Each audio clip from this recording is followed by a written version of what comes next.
next on Arizona Horizon. A new report shows de facto segregation in Arizona public schools. A new international biomedical diagnostics school involving ASU is set to open, and a local all-volunteer orchestra is working to keep the music going.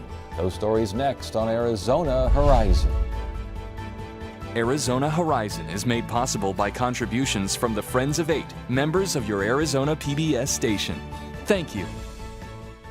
Good evening and welcome to Arizona Horizon. I'm Ted Simons. It's been 60 years since the U.S. Supreme Court ruled that school segregation was unconstitutional, but de facto segregation continues, including here in Arizona. That's according to ASU Associate Education Professor Jeannie Powers, who is here to discuss her research into the clustering of races in Arizona schools. Good to have you here. Thanks for joining us. Thanks, Ted, for having me. What exactly did your research focus on?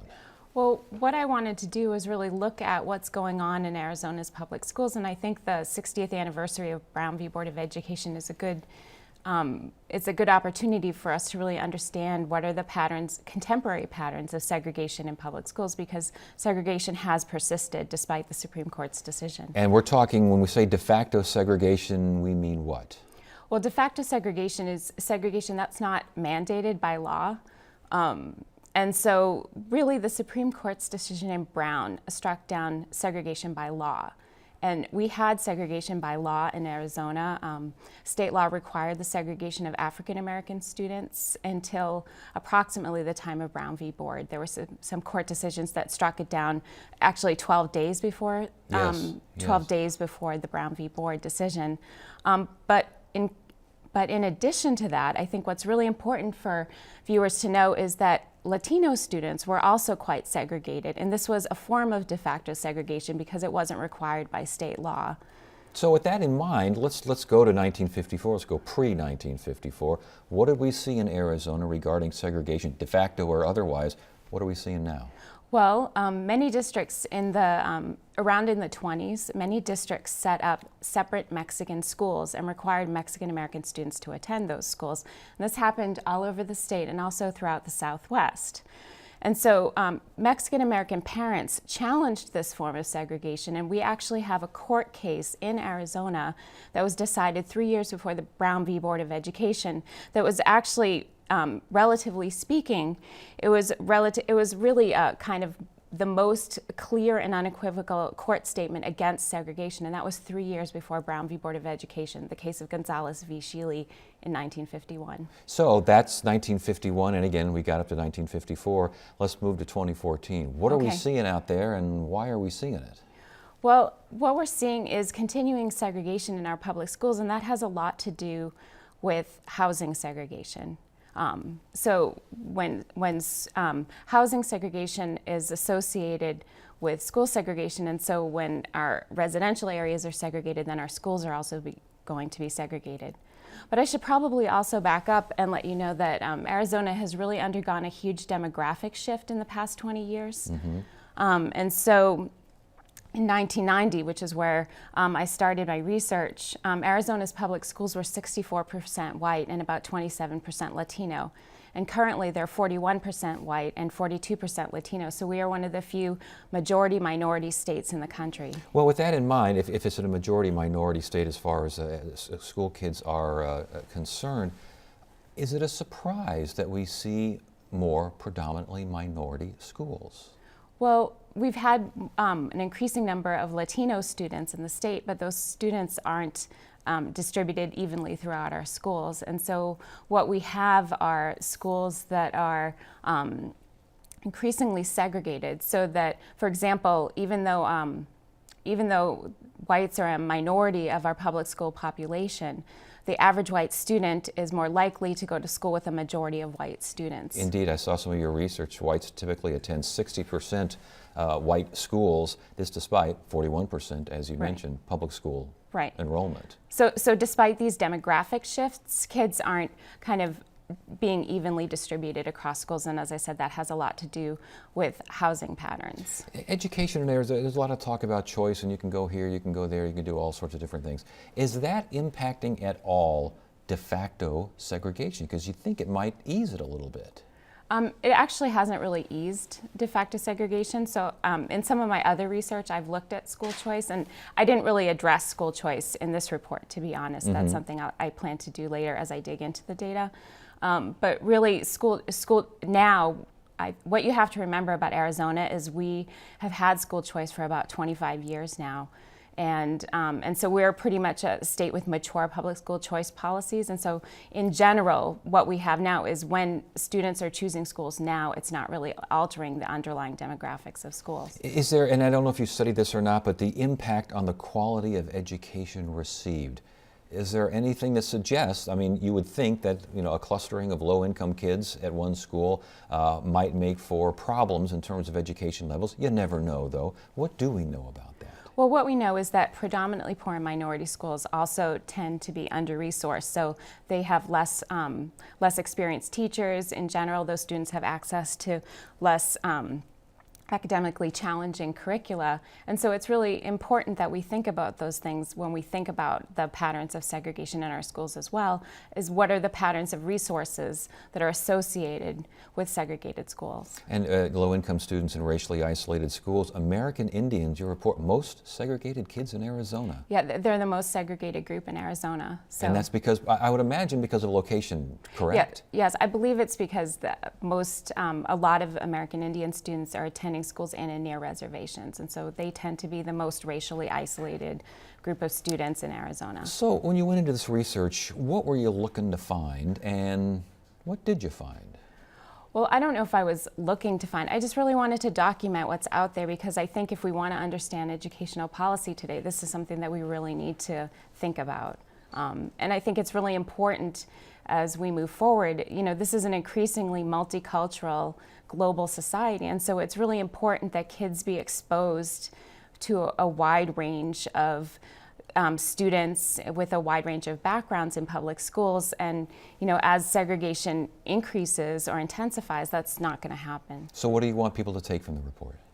What I want people to take from the report is that it's really important, I think, when we think about educational policy, to think about encouraging policies that will encourage desegregation. And this might not just involve schools, but it might also involve housing. It might involve solutions across school districts. And so that's, I think, what we really need to think about, because really public schools are an important institution, and that's one of the things that the Supreme Court pointed out in the Brown decision, that schools are really the cornerstone of our democracy. And so I think it's really important that we pay attention to these patterns as we move forward 60 years later. And so I really saw the Brown decision, or the 60-year anniversary of the Brown decision, as an opportunity to kind of look more carefully at what's going on in schools and try to better understand that. Well, that's interesting information. Good to have you here. Thanks for joining us. We appreciate it. Thank you.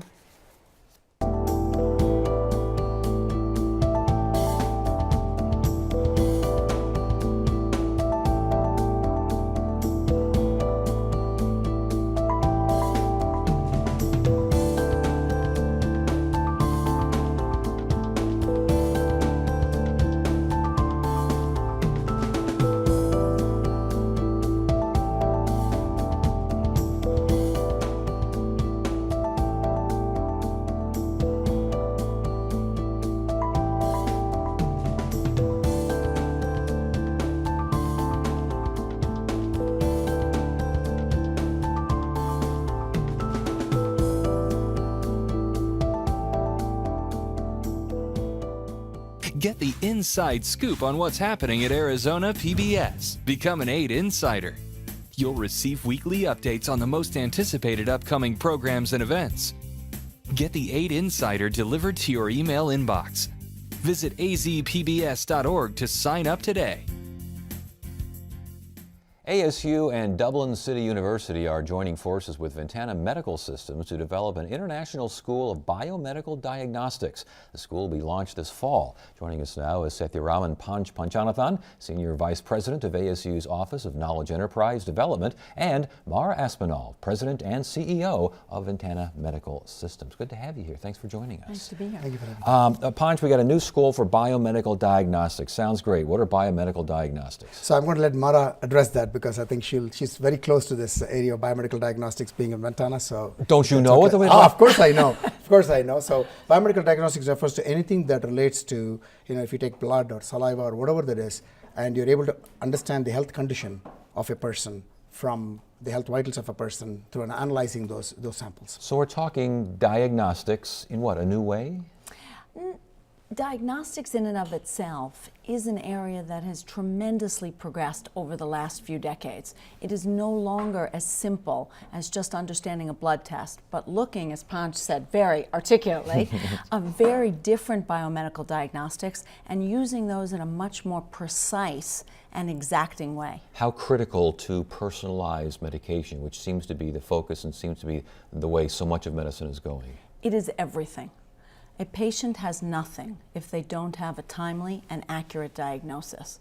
Despite the huge influx of great drugs that really can make a difference, if the patient does not understand their clear diagnosis, there is no way that those drugs can truly make a difference to work towards a cure. And as far as getting a school now, an international school, how did ASU hook up with Dublin City University? So ASU has been looking at partnerships around the globe.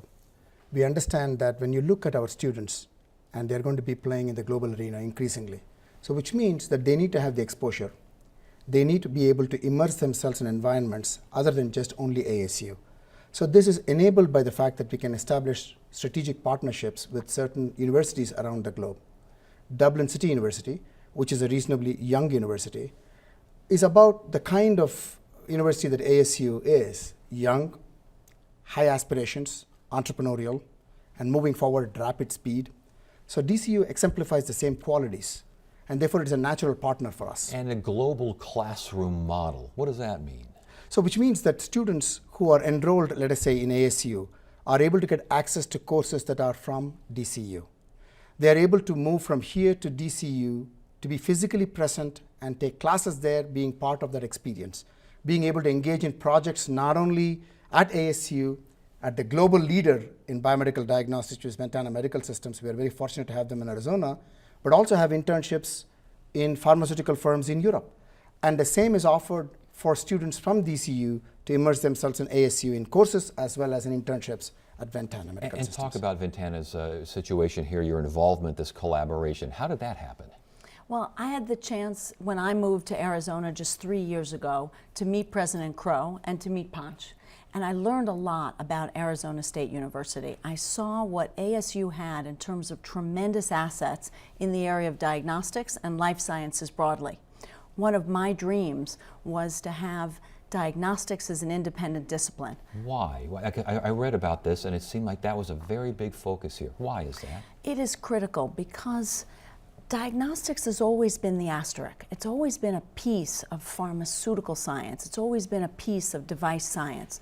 But the industry has moved to a level of sophistication and importance with personalized medicine that it deserves an independent discipline and true research and academic study in and of itself. And that would separate in the future what's happening now as far as this research, as far as this education? It will take what's happening now and bring it to a new level of sophistication. And we believe at Ventana that there is no better university to do that with ASU, and that was only enhanced by the partnership with DCU, one of the leaders in life sciences in Europe. How do you get a partnership between an industry leader, a university in Arizona, and a university in Dublin? How do you get everyone on the same page and keep them on the same page? Yeah. So this is a very good question, Ted. So what we have done is, because of the alignment of our vision and mission between Dublin City University and ASU, we have been looking at many different areas of collaboration. Now, when we met with Mara, we immediately struck a chord because clearly there is an intersection of interest and capacities within ASU and DCU that aligns very well with what Ventana is doing and where Ventana is heading into the future. So when Mara talked about biomedical diagnostics and said, this is the future that we are moving into, we need more qualified people in this area. We also need to take people who are already in the workforce and reorient them, retrain them to be focused in this biomedical diagnostics arena, it became a natural collaboration for us to work together. And you mentioned people already in the workforce. Arizona is a leader in diagnostics, is it not? It is one of the top cities in the U.S., certainly with Ventana's leadership, but I'm very pleased to say we have more and more companies coming to Arizona to set up their headquarters here and bring that strength with them. And this is critical for what we see as employment opportunities for the students graduating with this master's degree. So if I'm watching the program right now and I'm saying, this sounds great, how does it affect me? How can this affect anyone here in Arizona, the Phoenix area, in the next 5, 10 years? Two things. From a literal point of view, we're accepting applications right now. And we would love the strongest possible group of students to start in the fall of 2014. Gotcha. But in addition, in the long run, we see Arizona as a core place, a center for excellence for diagnostics that allows us to strengthen our healthcare institutions and be a place that companies want to come to access the key people and the technologies that we have in Arizona. In order to teach something, you have to be ahead of the curve on that something. How fast is the field of diagnostics changing? So pretty fast. And so we have a number of experts. As Mara was saying, if you look at our School of Life Sciences, our Biodesign Institute, College of Health Solutions, engineering, informatics, policy, all of these components are exceedingly important if you want to really have a holistic education and having a real impact in biomedical diagnostics area. So we already have faculty members working in this area. We will hire more. And therefore, there is a crying need from the perspective of the industry, but there is also interest in the students in wanting to be engaged in this area.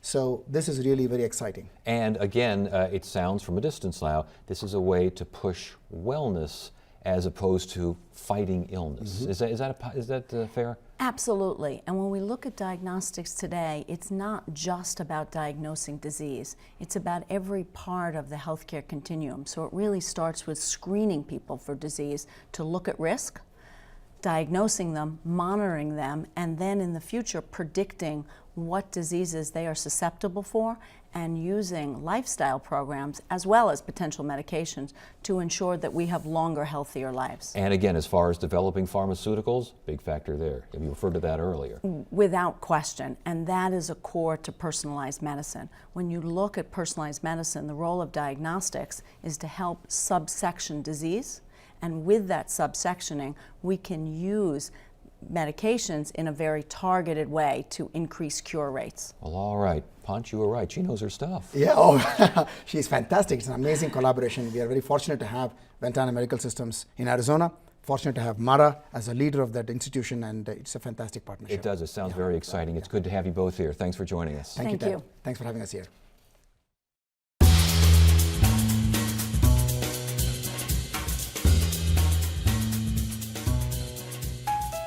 In tonight's edition of Arizona Art Beat, we meet a local volunteer orchestra. 8 major cities have shut down their symphonies in recent years because of budget issues, but in Scottsdale, a group of volunteers is trying to keep music alive. Producer Shauna Fisher and photographer Ed Kishel introduce us to the Scottsdale Philharmonic. By day, Joy Partridge crunches numbers as the owner of an accounting business, but at night,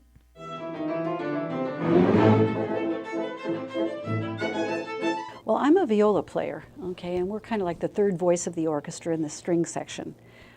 Joy is the co-founder of the Scottsdale Philharmonic, an all-volunteer orchestra. The 90-piece group performs 6 times a year, and the tickets are free. We wanted to bring classical music back to anybody, everybody, children, old people, anybody who wanted to hear the classics. We were going to try and make that available for them. Conductor Martin Provence says having all volunteers ensures the music is in the spotlight. Well, one thing, you're getting people who play just for the love of playing. We don't pay anyone. Everybody volunteers all of their time, and so they're here just because they want to be. No one's here collecting a paycheck. Choosing the music for a concert can be difficult. Provence works closely with the Philharmonic's board. The orchestral repertoire is so broad and deep and wonderful that anytime you choose a piece, you're eliminating something else. So what we try to do is find a major work that we're going to do on a concert and then build a program around that. Maybe a Beethoven symphony, and then we would add maybe a vocal selection, an overture, but we go from the major work on the concert and then out from there. For the upcoming concert, Province has gone in a playful direction. He's chosen the William Tell Overture, the Barber of Seville, and Beethoven's Triple Concerto. All of the works have been featured in Looney Tunes cartoons. And while you may recognize these pieces, don't expect to have heard these versions. Just because there's printed notes on the page doesn't mean that every orchestra is going to play it the same way. If they did, there would be no reason for more than one recording of any piece. It'd be like traveling from here to the Montana or something, and all of us might take a little bit different route. We would get to the same place, but maybe I want to see a few things in Colorado and you want to see a few things in Utah, so we would go by a different route. And music is the same thing. When we all get from one edge to the other, but the route and the path that we travel is not always the same, and that's what makes music stay alive. To help it stay alive, the Philharmonic relies on donors. As they finish their second season, they are in need of help. Barbara Ross, a violinist and board member, says they're hopeful the community will step up. It's extremely important. You know, it wouldn't be very meaningful, or let's put it this way, it would be partially meaningful for musicians if they had no audience. They'd still have the enjoyment and love of the music that they were playing, but to be able to give this to an audience, to the community, is such an extraordinary opportunity. Though they come from different backgrounds, music teacher, tax accountant, business owner, these musicians all share a passion for bringing classical music to the masses. I look at the audience in the auditorium and I look around, I see all the faces enjoying the music, and I just feel a sense of pride that I'm part of it. The Philharmonic's final concert of the season is Sunday, June 8th. You can learn more by visiting the orchestra's website, scottsdalephilharmonic.com. Thursday on Arizona Horizon, a visit with the director of the newly formed Arizona Department of Child Safety, and we'll check out a local exhibit of vintage Hollywood costumes. That's Thursday on Arizona Horizon. That is it for now. I'm Ted Simons. Thank you so much for joining us. You have a great evening.